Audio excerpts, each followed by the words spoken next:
Hello, good morning. Welcome to Empowering Your Nurses show.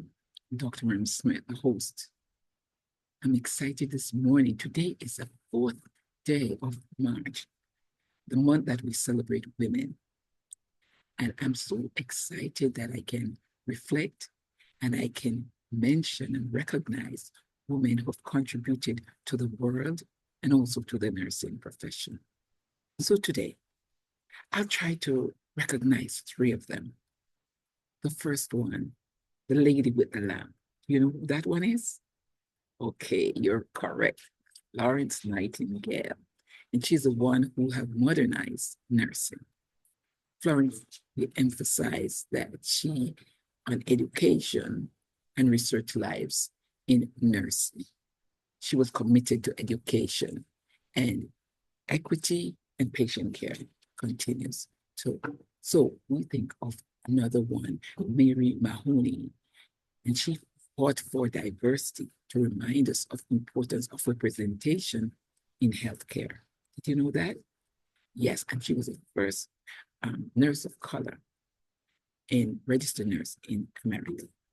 Now, we have one of them who's from my country, and she none other than Mary Seacole. She was determined to care for others in spite of discrimination in a treatment to that testified to her resilience in nursing as needed in nursing. You all know that nursing is a challenging profession, what's beautiful and rewarding. And she encourages us to be resilient. So today, I just want to zero in on a little on Mary Seacole, because Mary Seacole, she used her strength, her confidence to care for those soldiers in the Crimean War. Yes, she resisted discrimination. She fought herself there to care for those soldiers. And so, she used traditional, this is interesting, she used traditional Caribbean and Western medicine to treat soldiers and was known for her holistic and innovative healing techniques. So today you might hear of alternate medicine and so forth, but she was one of those from many years ago that used that in her healing techniques.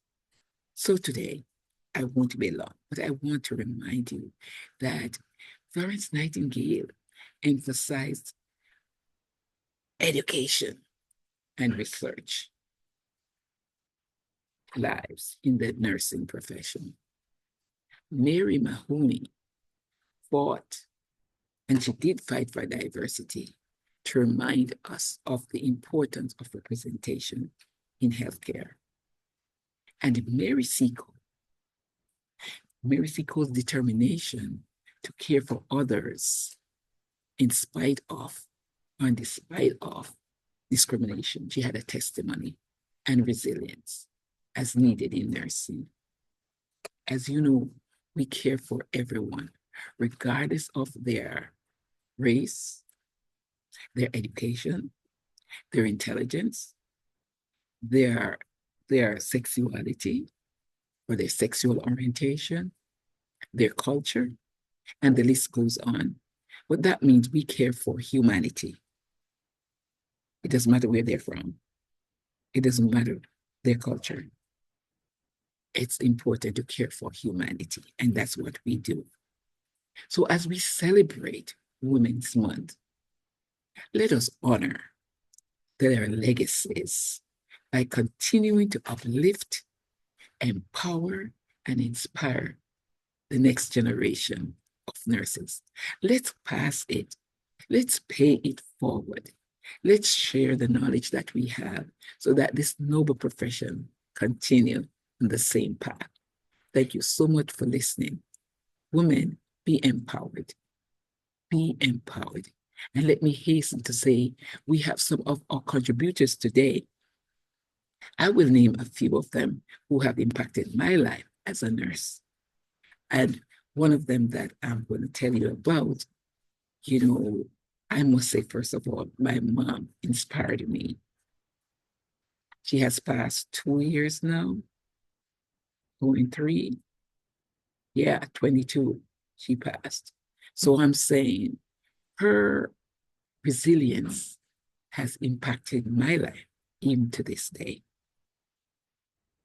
And her legacy lives on.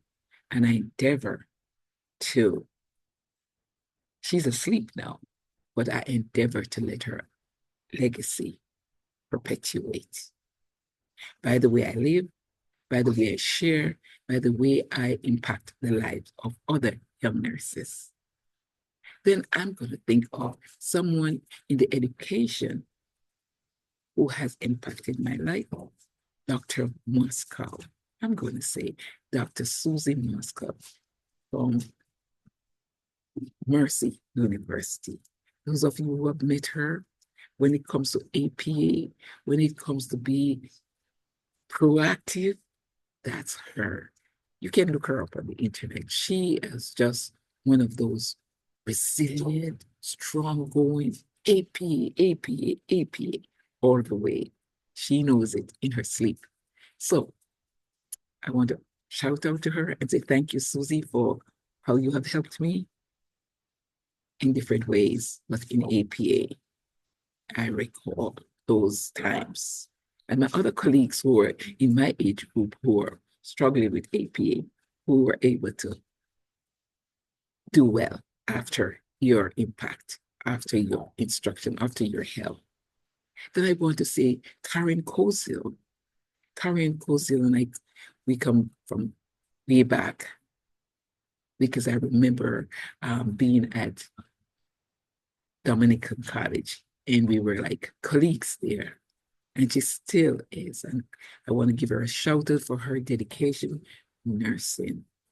Even now she is in the lab where Mercy University. She is the director of the simulation. So I want to acknowledge those two ladies. And then I'm coming right home to women in my church. I want to say the educator, retired educator, Dorrit Anderson, who has impacted so many young lives and given encouragement to the youth of the church. So as she retires, I just want to say you have not been forgotten and your contribution to the world in education. Thank you so much.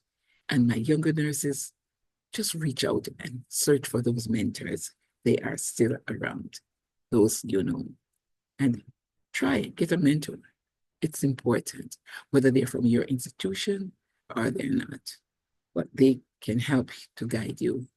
And just to let you know, online is my book, Nurse, the Guide to Empowering New Nurses in the Delivery of High Quality Care to All Patients.